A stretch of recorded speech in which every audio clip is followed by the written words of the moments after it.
The big debate: should the UK stay or leave the European Union? The main issues are defence, the economy and migration. Major political figures like David Cameron, the Prime Minister, Boris Johnson, the Mayor of London, and Nigel Farage, the leader of the UK Independence Party, are going to have to fight it out for the future of the UK. So I've come to the city of Canterbury, which has got the biggest student population in the entire UK, so I can speak to lecturers and students, see how they feel about the EU debate. What is the Erasmus Plus programme? The programme is an EU scheme which allows students and staff the opportunity to study in other institutions in the European Union. Dr. Agnes, who was the international coordinator for the Erasmus programme for Canterbury Christ Church, tells me what impact a Brexit would have on the Erasmus Plus scheme.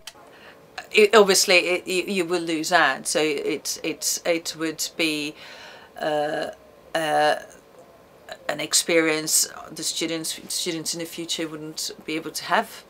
Because I didn't mention that the Erasmus programme, it's basically also supports financially these exchanges, so both staff and students. Especially I think these days when there is a push for greater internationalizations, when there's a level of the global sort of environment is such that sort of moving sort of backwards, it just doesn't make sense, and I think it would certainly, it will be sort of a negative impact on student experience. Barbara, an Erasmus student, has been studying at Canterbury Christ Church for 3 months. She tells me what she's got out of the scheme and how it's helped her as a person. So it helped me to develop my communication skill, my English. I'm more independent.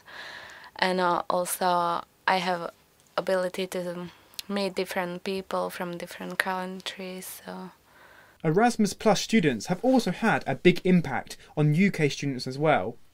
Imogen Stark, a student at the University of Kent and who is the president of the English Society, tells me what kind of impact EU students have had on her uni and her society. Being a student at the University of Kent, which is the European university in the UK, it brings such a wide range of culture to the uni, not only just in the course but even meeting other people all the way from first year straight to third year. I never would have had these such experiences and learning about new culture and all kinds of knowledge if I hadn't have gone to a university who was able to offer me all these different kinds of cultures.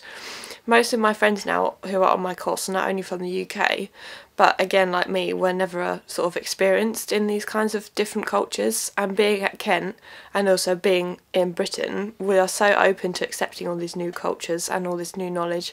I think it's great. I couldn't do without it. Students and staff seem to be very enthusiastic about the Erasmus Plus programme, but the national debate hasn't mentioned higher education. But why? So I'm here at Canterbury Christ Church to take part in an EU debate, and the Yes campaign are here and the No campaign are here, and it's going to be interesting to see what kind of issues come up. Will it just all be about immigration and the economy, or will they talk about higher education and the Erasmus Plus programme? So wish me luck, and in I go. The debate started with an overview of what to expect and what kind of issues which would likely be covered. But higher education did not even get a mention once. Speaker after speaker laid out their case and their arguments, but I was amazed that no one raised the point about higher education and how would the Erasmus programme be affected. I asked Dr. Agnes her view on the EU debate so far. I think the debate is very narrow, but certainly doesn't include the implications on education, including higher education. And Erasmus programme would be one of those which will have to go, and I think that sort of collaborative opportunities, staff and student exchanges will be gone, and I think it will be a terrible loss. There is no doubt that the Erasmus programme has benefited the UK and the European Union. It's helped students improve on their language skills and embrace other cultures. But on June the 23rd, we'll have to wait to see if there is a future for the Erasmus programme.